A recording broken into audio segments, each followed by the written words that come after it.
fait la différence chez H Inspection, c'est qu'on a des bonnes connaissances techniques, mais aussi on utilise beaucoup les équipements, la technologie pour pouvoir être spécifique, pour pouvoir être exact aussi sur nos résultats. C'est donc votre marque de fabrique. Voilà, c'est ça la différence. C'est ce qui nous différencie des autres inspecteurs en bâtiment aussi. Entre quelqu'un qui vient, qui se sert juste de ses yeux, voilà. Avec, je sais pas moi, un ruban ou que sais-je. Il y a qui jouent les yeux, les photos, les crayons, papier, puis c'est fini. Donc nous, on va vraiment faire des analyses, on va vraiment utiliser des équipements, on va monter sur la toiture, rentrer dans l'entretoit, aller dans les sous-sols. Donc on fait vraiment tout pour vraiment satisfaire notre client, pour donner un résultat satisfaisant. Mais pour quelqu'un qui voudrait s'acheter une maison, quels sont les points qu'il faudrait qu'il prenne en compte? Quelles sont les questions à poser? Souvent, ça va être la zone parce que présentement, peut-être pas sur l'île de Montréal, mais en banlieue, il y a beaucoup des zones à risque de hoc ferreux. Donc, savoir c'est dans quelle zone, identifier la zone dans laquelle, le secteur dans lequel la personne va acheter sa maison. Après ça, c'est la fondation, vraiment regarder la fondation. La toiture, l'année de construction de la maison, parce que ça peut faire en sorte qu'il peut y avoir des vermiculite au niveau de l'entretoit, la peinture utilisée, dépendamment de l'année de construction de la maison. Donc c'est toutes des questions au client et que le client devrait poser ou l'inspecteur devra poser aussi au client, au vendeur dans le fond. Pour éviter de se retrouver dans les décombres 2 jours après l'achat. C'est parfait. Et merci beaucoup pour cette belle démonstration. Merci. Ça existe. Est-ce que ça arrive souvent, ça, des cas comme ça, un vendeur qui camoufle la moisissure, qui camoufle un certain nombre de choses? Non, je ne peux pas dire que ça arrive souvent, mais c'est déjà arrivé. Donc, nous, ça nous permet également de montrer aux clients qu'on peut nous faire confiance, on a ce qu'il faut pour, peu importe les circonstances, on est en mesure de donner leur juste sur le bâtiment. Donc c'est pour ça aussi qu'on utilise les équipements quand même à la fine pointe de la technologie aussi.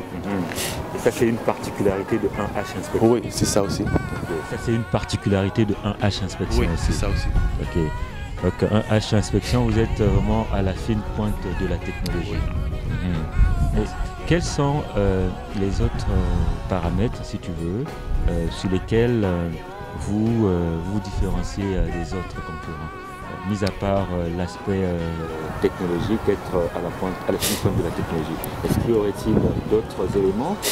Donc, justement, le fait de simplifier le rapport fait déjà une grande différence sur les autres inspecteurs.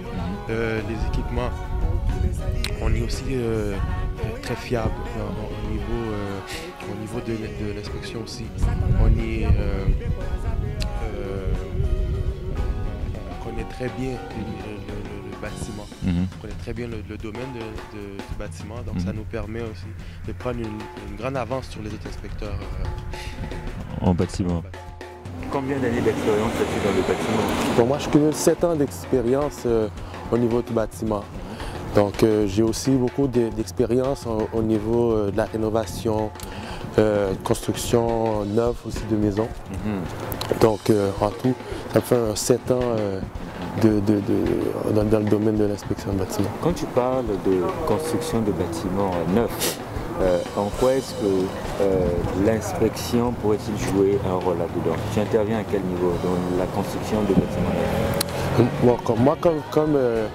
Quand j'ai décidé d'aller en Alberta pour la construction, pour apprendre la construction, c'était parce que sur le terrain, je ne me sentais pas encore à l'aise au niveau de l'inspection. Donc, ça m'a permis d'apprendre beaucoup de composants de la maison, de voir un peu comment ça se passe, la construction d'une maison. Ça nous permet de visualiser les problèmes. Donc, ça me tombe, moi, je vois problème de toiture qui coule. Bon, je suis en mesure de savoir exactement quelle partie, quelle composante qui est atteinte parce que j'ai fait la construction, je sais comment est fait le bâtiment. Donc c'est par rapport à ça que c'est là que ça vient rejoindre un peu la construction neuve du bâtiment. Ok. Donc ça, ce qui veut dire que tu connais, si tu veux, tous les déterminants du bâtiment. Voilà. Aussi bien au niveau de la construction et en rénovation. Et en rénovation. Ouais. Ok, donc ça fait de 1H Inspection une entreprise complète. Voilà. Excellent, excellent. Alors, mais 1H Inspection, ça fait 1 année et demie que vous existez. Ouais. Mais qu'est-ce qui s'en vient chez 1H Inspection? Encore plus de services. Donc, on offre déjà le service d'inspection pré-achat et pré-vente, de contrôle de qualité d'air intérieur et de suivi d'inspection. On offre aussi le service de consultation et entretien de bâtiment. Et on va aussi installer le service de inspection par caméra infrarouge. En quoi est-ce que ça consiste? Donc, la caméra infrarouge, c'est la thermographie. Dans le fond, ça nous permet de regarder au-delà des murs. Avec un système infrarouge, de regarder au-delà des murs, inspecter dans le fond l'intérieur du bâtiment, les toitures, les fondations. Donc ça nous permet d'aller plus loin que ce que notre œil nous permet de voir. C'est un peu, j'allais dire, du James Bond. Voilà, c'est un peu les rayons X dans le fond.